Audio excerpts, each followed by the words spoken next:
मृत्यू का गरजेचा आहे?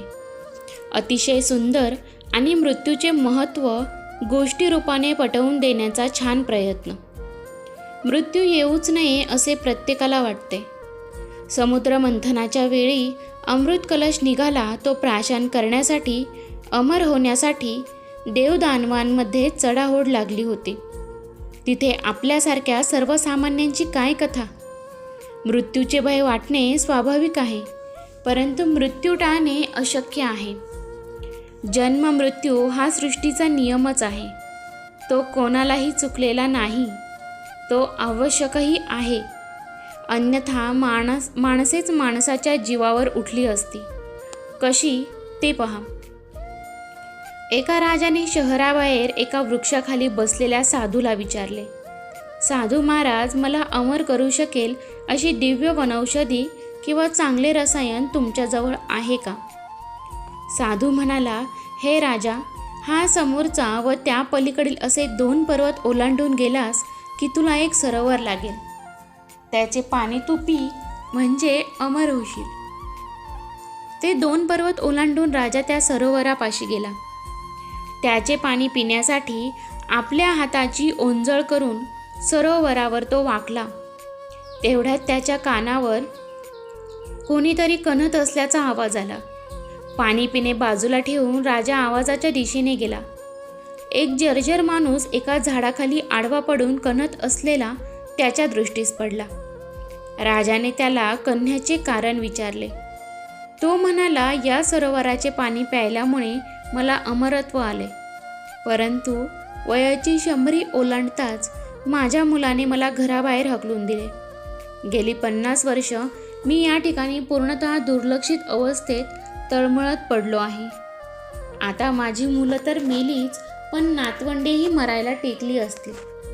हे बघावे लागू नये म्हणून गेली 5 वर्ष मी अन्नपाण्याचा त्याग केला आहे, तरीही मी मरत नाही.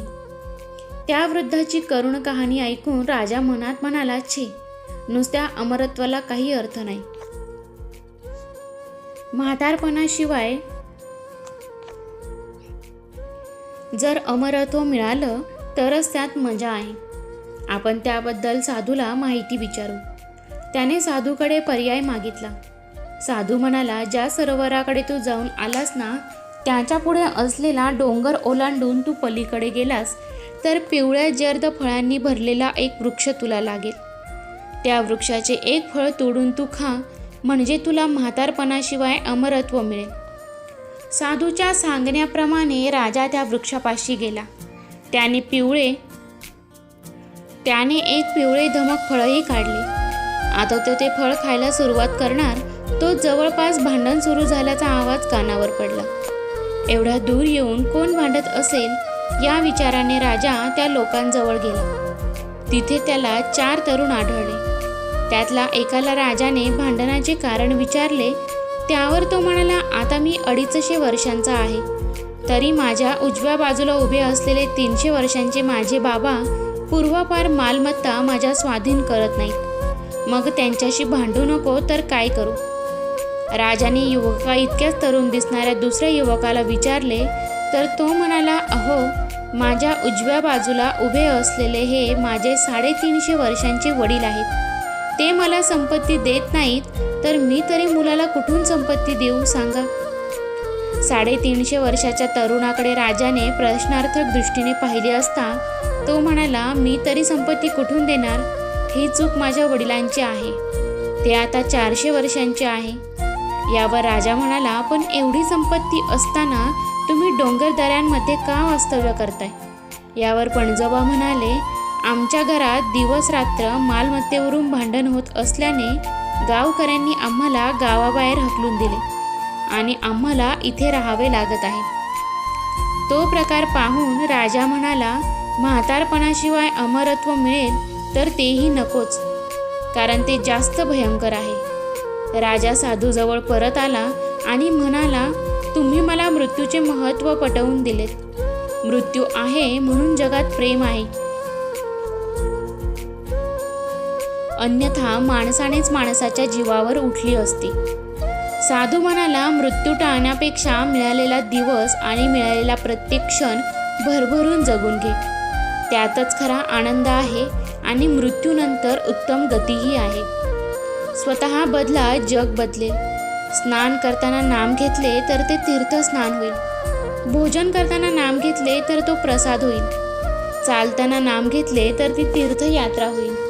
स्वयंपाक करताना नाम घेतले तर तो महाप्रसाद होईल. झोपताना नाम घेतले तर ती ध्यान निद्रा होईल.